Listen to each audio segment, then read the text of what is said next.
Good afternoon students. मैं निधि शर्मा, सहायक आचार्य, दर्शन शास्त्र विभाग, राजकीय डूंगर महाविद्यालय बीकानेर।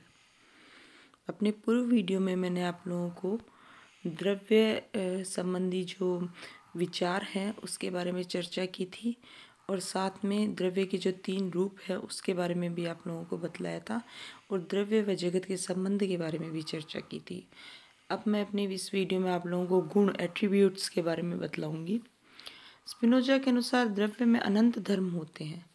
ये अनंत धर्म 2 प्रकार के होते हैं, अनिवार्य मतलब एसेंशियल क्वालिटीज़ और आकस्मिक या आगंतुक धर्म मतलब एक्सीडेंटल क्वालिटीज़। अनिवार्य आवश्यक धर्मों को गुण कहा जाता है और जो एक्सीडेंटल क्वालिटीज़ होती हैं उनको पर्याय कहा जाता है।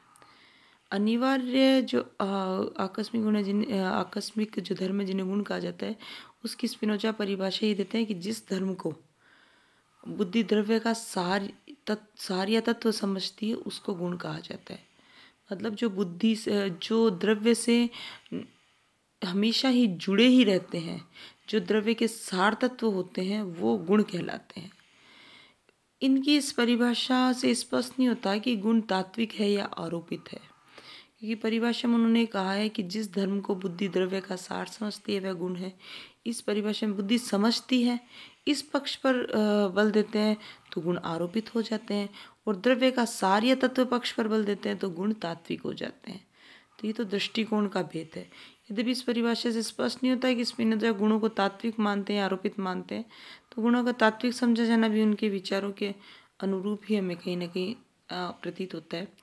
स्पिनोजा के अनुसार ईश्वर में अनंत अनिवार्य धर्म या गुण होते हैं, किंतु इन सभी गुणों को मानव बुद्धि नहीं समझ पाती, क्योंकि मानव बुद्धि की एक सीमा है। मानव बुद्धि वो सीमित है, ससीम है, जबकि गुण है वो असीम है। मानव अपनी ससीम बुद्धि के आधार पर इन असीम गुणों में से केवल 2 ही गुणों को पहचान पाती है। वो है चैतन्य, जिसे विचार भी कहा जाता है, और दूसरा है विस्तार। क्योंकि दोनों गुण हमारे भीतर भी पाए जाते हैं, इसलिए हमारी जो मानवीय बुद्धि इन 2 को ही परख पाती है। डेकार्ट के दर्शन में चैतन्य विस्तार है, ये द्रव्यिक भेद दिखाई दिया था। देकार्ते ने ये जो विचार और विस्तार है इनको 2 द्रव्य के रूप में स्वीकार किया था, सापेक्ष द्रव्य के रूप में। वहीं स्पिनोजा के दर्शन में इन्हें गुणात्मक भेद के रूप में स्वीकार किया गया, अर्थात ये द्रव्य के 2 गुण माने गए हैं। स्पिनोजा के अनुसार गुण रूप से भिन्न होते हुए भी एक ही द्रव्य के 2 गुण होने के कारण चैतन्य विस्तार को परस्पर विरुद्ध नहीं माना जा सकता, क्योंकि चैतन्य और विस्तार वो एक ही सत्ता मतलब द्रव्य के गुण हैं, तो इनको परस्पर विरोधी नहीं माना जा सकता। ये भिन्न अवश्य है परंतु ये परस्पर विरुद्ध नहीं है, एक दूसरे से पृथक है, एक दूसरे से भिन्न है, लेकिन ये विरोधी नहीं है। स्पिनोजा के अनुसार गुणों का अपना स्वतंत्र अस्तित्व नहीं होता, ये हमेशा द्रव्य पर आश्रित होते हैं। द्रव्य के बिना हम इनकी कल्पना भी नहीं कर सकते। उसी प्रकार आत्मा शरीर को द्रव्य नहीं कहा जा सकता, क्योंकि ये अपने अस्तित्व के लिए किस पर निर्भर है? ईश्वर पर निर्भर है।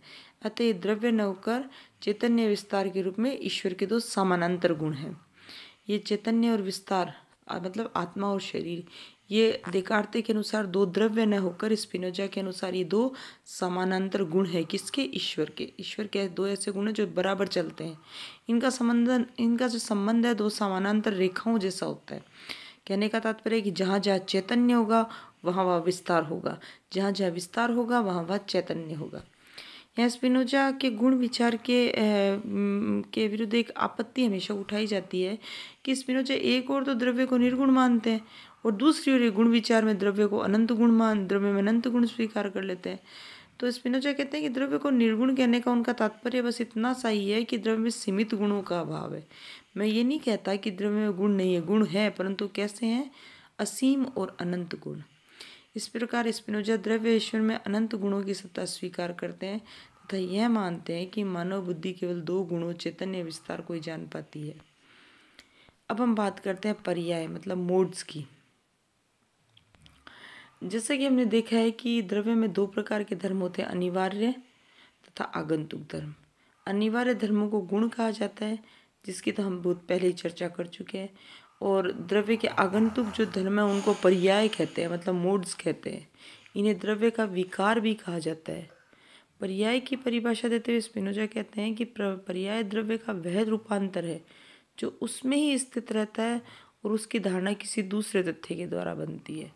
कहने का तात्पर्य यह है कि पर्याय है वो द्रव्य का रूपांतर अवश्य है, द्रव्य का रूपांतरित रूप है और उसमें ही रहता है द्रव्य में, लेकिन उसकी धारणा है वो दूसरी चीज़ों के द्वारा बनेगी। तो स्पिनोजा कहते हैं कि पर्याय है वो द्रव्य पर आश्रित है, अपने अस्तित्व ज्ञान दोनों के लिए वो ईश्वर पर निर्भर होते हैं। किंतु पर्यायों की इस निर्भरता का ये तात्पर्य नहीं है कि पर्यायों के बिना द्रव्य की कल्पना की जा सकती है। पर्याय के बिना द्रव्य की कल्पना नहीं की जा सकती। स्पिनोजा के अनुसार न तो पर्यायों के बिना द्रव्य की कल्पना की जा सकती, न द्रव्य के बिना पर्यायों की कल्पना की जा सकती। परस्पर निर्भर है। स्पिनोजा के अनुसार जो पर्याय है वो द्रव्य की स्वाभाविक अभिव्यक्ति है। द्रव्य है वो स्वभावतः अपने स्वभाववश वो पर्यायों को अभिव्यक्त करता है। अभिव्यक्त होने के कारण ही द्रव्य और पर्याय में कैसा संबंध होता है? आधार आधेय का संबंध होता है, कारण कार्य का संबंध नहीं है। कारण कार्य है वो कारण से स्वाभाविक अभिव्यक्त नहीं होता, आधार आधेय में स्वाभाविक अभिव्यक्ति संबंध पाया जाता है। स्पिनोजा के अनुसार द्रव्य आधार है और पर्याय उसका आधेय है। स्पिनोजा पर्यायों को आपातिक अर्थात संभाव्य मानते हैं, क्योंकि पर्याय के सत्व मतलब एसेंस और अस्तित्व मतलब एग्जिस्टेंस में भिन्नता पाई जाती है। ये पर्यायों का आपातिक मतलब संभाव्य, निश्चितता नहीं होती, पर्यायों में आपातिकता और संभाव्यता होती है।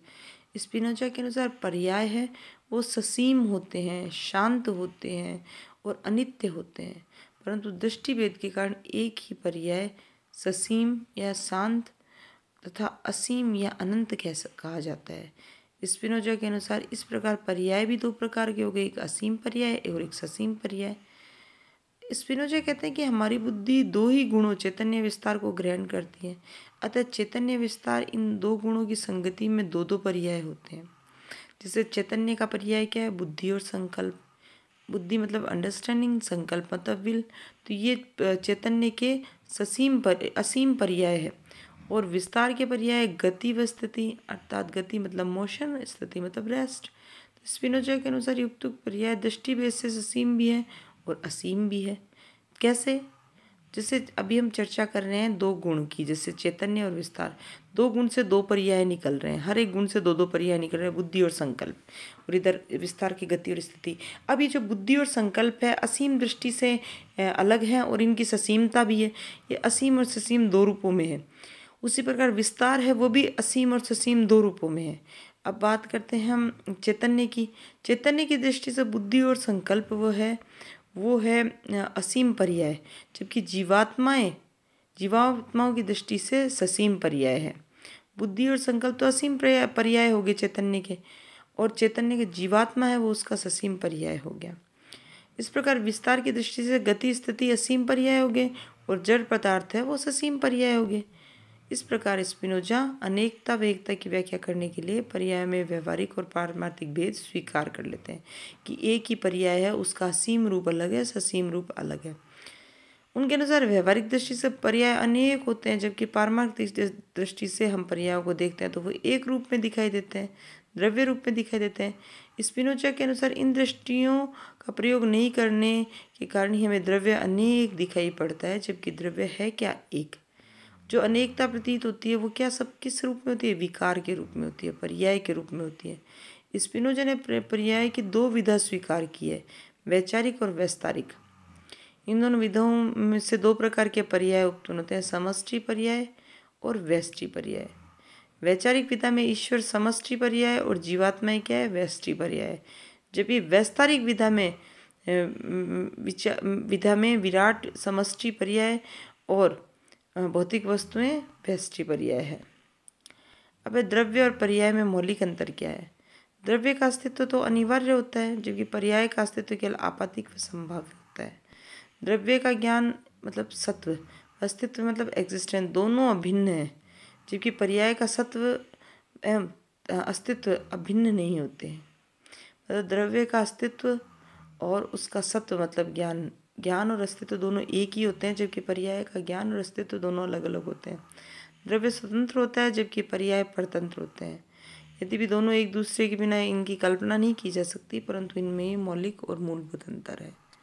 Thank you.